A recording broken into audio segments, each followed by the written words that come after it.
Hallelujah. Hallelujah. Glory be to God alone. परमेश्वर की नाम की ही स्तुति हो। Today we are going to meditate from the epistle to Romans. और आज हम रोमियो की पत्री से सीखने वाले हैं। And we will be meditating from chapter 1, verse 18 to 32. और आज हम पहले अध्याय उसका 18 से 22 तक सीखेंगे। In this, we are going to talk about the revelations of God. और इसमें हम ज्यादातर परमेश्वर के प्रकटीकरण के बारे में सीखेंगे। The Bible speaks of a God who reveals about himself. Bible एक ऐसे परमेश्वर के बारे में बताता है जो सब कुछ प्रकाशित करके देता है। He does not hide things, वो कुछ भी छिपा कर नहीं रखता है। and he does not hide himself, और वो अपने आप को भी छिपा के नहीं रखता है। and he does not keep man guessing. और मनुष्य को हमेशा गेस करने के लिए वो मौका भी नहीं देता। He reveals everything to man. और वो सब कुछ मनुष्य को बता कर देता है। He reveals his percepts. वो अपने नजरियों को प्रकाशित करके देता है। Right from the creation, और जब से सृष्टि की शुरुआत हुई, man has been created with a conscience, और मनुष्य जो है एक भावना के साथ बनाया गया। and man can understand. और मनुष्य जो है वो समझ सकता है। Man can even know what is happening around him. और मनुष्य ये भी जान सकता है कि उसके चारों तरफ क्या क्या हो रहे हैं। In verse 19, और 19वें वाक्य में everything, it says that everything about God is plain. और जो भी परमेश्वर के बारे में है वो सब कुछ साफ रीति से होता है।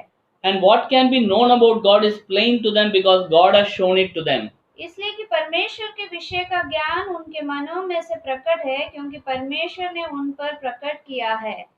The seasons, जो मौसम होते हैं, the universe, जो पूरे भूमंडल है, it reveals the identities of God. ये सारी बातें परमेश्वर की पहचान को बताते हैं। And God does it himself. और परमेश्वर खुद ये सब बातें करते हैं। And God does not hide it. और परमेश्वर कभी भी इन बातों को छुपा कर नहीं रखते। And God loves to reveal it also. और परमेश्वर हमेशा ये इच्छा रखते हैं कि ये सारी बातों को वो प्रकाश करके दे। This is about the creation. और ये है सृष्टि के बारे में। And God loves to reveal things about himself also. और परमेश्वर खुद अपने बारे में भी प्रकट करना चाहते हैं। His invisible attributes, और उसके गुप्त जो बातें जो उसकी है, वो जो दिखती नहीं है, उन बातों को, his power, और उसकी शक्ति को, his holiness, उसकी पवित्रता को, everything is revealed in this world. और सब कुछ इस दुनिया में वो उसने प्रकट किया है। After understanding this, after knowing this, और इसको समझने के बाद we are without excuse. और हमें कभी भी माफी नहीं है। Because we cannot deny that God doesn't act. हम कभी भी ये नहीं कह सकते कि परमेश्वर कार्य नहीं करता We है। does not say that God doesn't exist. और हम ये भी नहीं कह सकते कि परमेश्वर है ही नहीं। We cannot say that God doesn't interfere with the life of man. और हम ये भी नहीं कह सकते कि एक मनुष्य के जीवन में परमेश्वर दखल नहीं देता है करके। And now the question is, और अब एक प्रश्न यह है, be it Christian or a non-Christian, भले वो मसीह हो या फिर ना हो, how is my knowledge about God? क्या है मेरा ज्ञान परमेश्वर के बारे में? What do I know about God and what does He know about me? क्या मैं परमेश्वर के बारे में क्या जानता हूँ और परमेश्वर मेरे बारे में क्या जानता है? Can we disagree with His existence? क्या हम बोल सकते हैं कि वो नहीं है करके? Can we disagree His qualities? क्या हम उसके गुणों को नहीं है करके साबित कर सकते हैं? Can we deny His power? क्या हम उसके शक्तियों को नकार सकते हैं? But over a period of time, लेकिन कुछ समय में because of lot of we have scientific technologies, और बहुत से जो साइंटिफिक नियम हैं उसके अनुसार we have grown in knowledge, हम ज्ञान में बहुत आगे बढ़ गए हैं। and therefore the knowledge of God has decreased. और उसके वजह से परमेश्वर का जो ज्ञान है हम में कम हो गया है। When our knowledge of God decreases, और जब हमारे परमेश्वर के बारे में जो ज्ञान है वो कम हो जाता है, we don't try to recognize Him. और तब हम उसे पहचान नहीं पाते।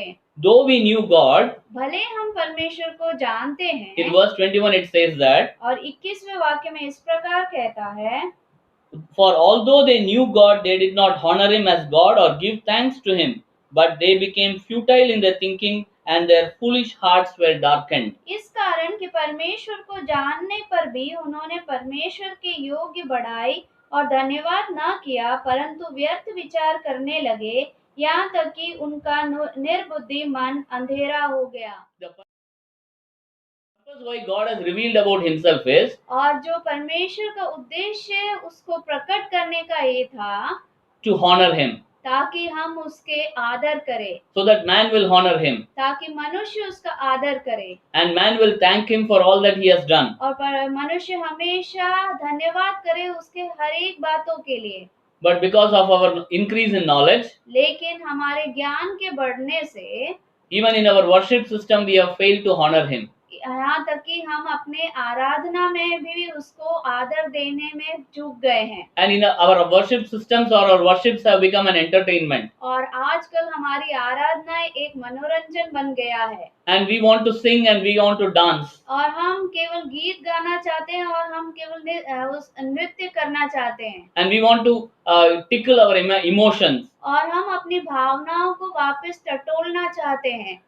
But actually God revealed Himself to honor Him and to thank Him. और असल में कहा जाए तो परमेश्वर ने अपने आप को प्रकट इसीलिए किया ताकि हम उसकी धन्यवाद और स्तुति करें। Over a period of time we have created our own small gods. और हमने कुछ समयों में अपने खुद के छोटे छोटे परमेश्वर को बना लिए हैं। Small gods or small Bhagavans. और कुछ ऐसे मूर्तों को हमने अपने जीवन में बना लिए हैं। And we want to love them. और हम चाहते हैं कि हम उसे प्रेम करें। And man has forgotten to seek and search for God. और मनुष्य ये भूल गया है कि परमेश्वर की खोज करना है। We have created new visions. और हमने नए एक विजन को हमारे अंदर ले लिया है।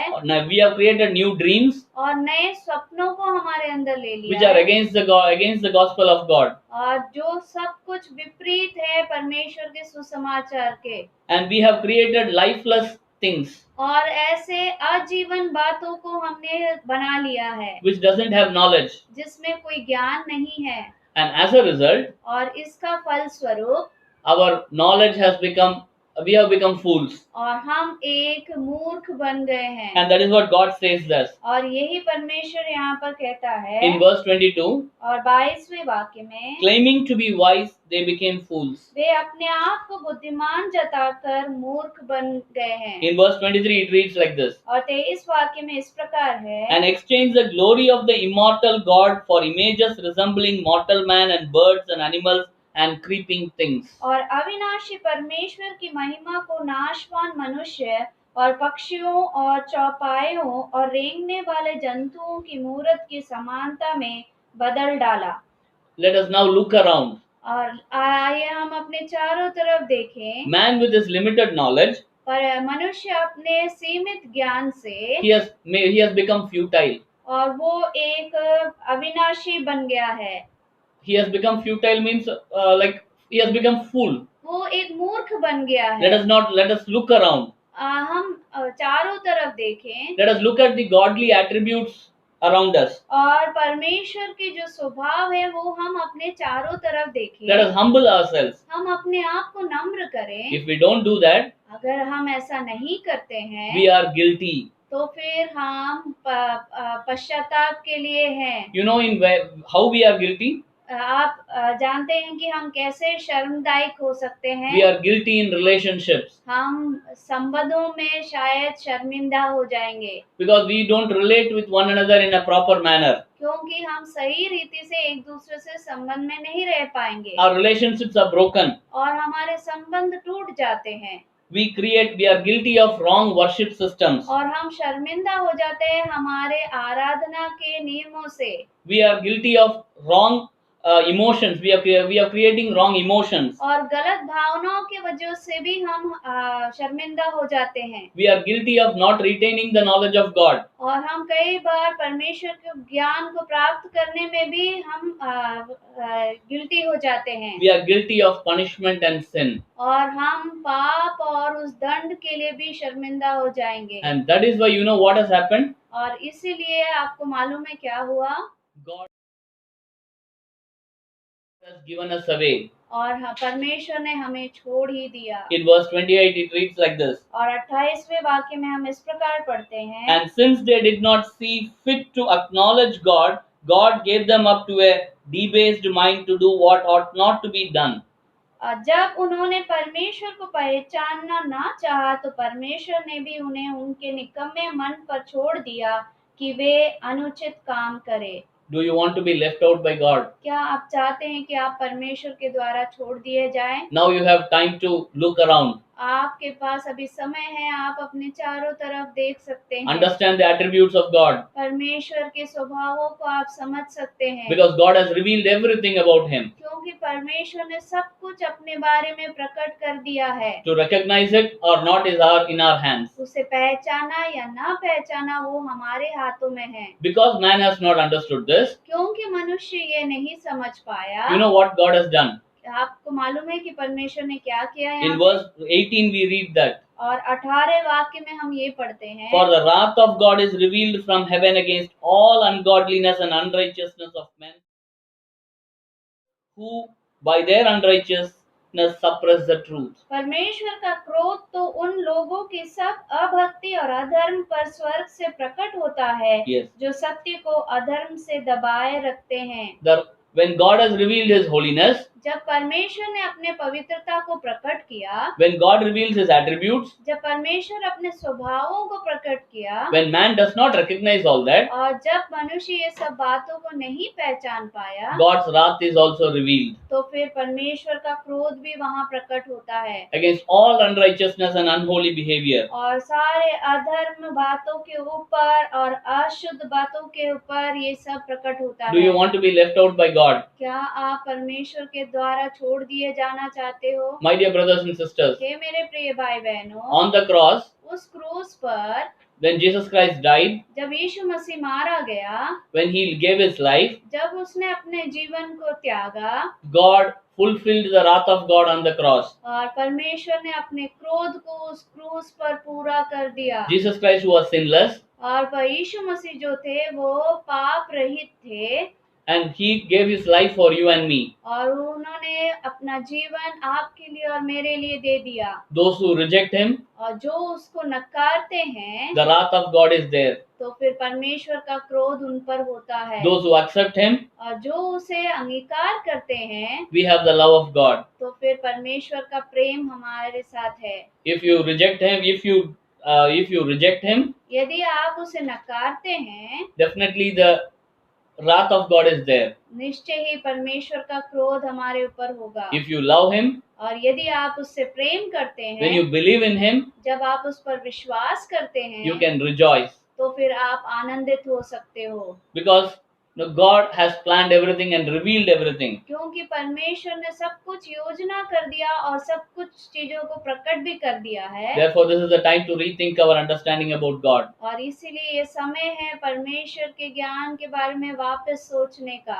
One more thing which I want to conclude. और एक और बात कहकर मैं अंत करना चाहूंगा। Man also knows that God will punish. मनुष्य भी ये जानता है कि परमेश्वर जरूर दंड देता है। Man also knows that the God is righteous. और मनुष्य ये भी जानता है कि परमेश्वर जो है धार्मिक है। And the choice is now before us. और चुनाव जो है हमारे हाथों में है। If you reject, the wrath of God is there. यदि आप नकारते तो परमेश्वर का क्रोध उधर है। If you love Him, you can rejoice. यदि आप प्रेम करते हैं तो निश्चय ही आप आनंदित हो सकते हो। So God has revealed His attributes. तो फिर परमेश्वर ने अपने स्वभावों को प्रकट किया है। Now it is our response. और यह अब हमारी उत्तरदायित्व है। We can rethink on our understanding. और हम अपने सोच को वापस सोचें। Let us not make God as an entertainment. और परमेश्वर को एक मनोरंजन के रूप में ना देखें। Let us honor Him and thank Him. हम उसे आदर दें और उसका धन्यवाद करें। Let us worship Him as a creator. और उसे उसकी हम स्तुति करें एक सृष्टिकर्ता के रूप में। And let Him be honored. और वो उसी का आदर हो। May God bless us with His word. परमेश्वर इन वचनों से आशीषित करे। Amen. आमीन।